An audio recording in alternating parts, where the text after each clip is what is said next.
ચોથની તિથિ પર થયો હતો ગણેશજીનો અવતાર। સોમવાર અને ચતુર્થીનો અનોખો સંયોગ।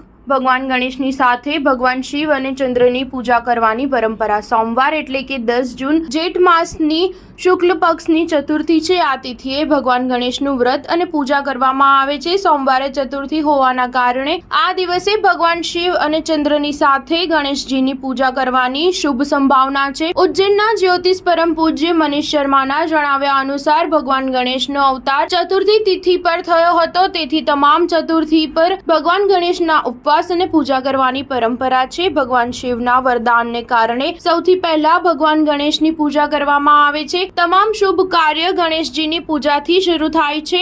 ઉપવાસ અને પૂજાની સાથે ચતુર્થીના દિવસે દાન પણ કરો।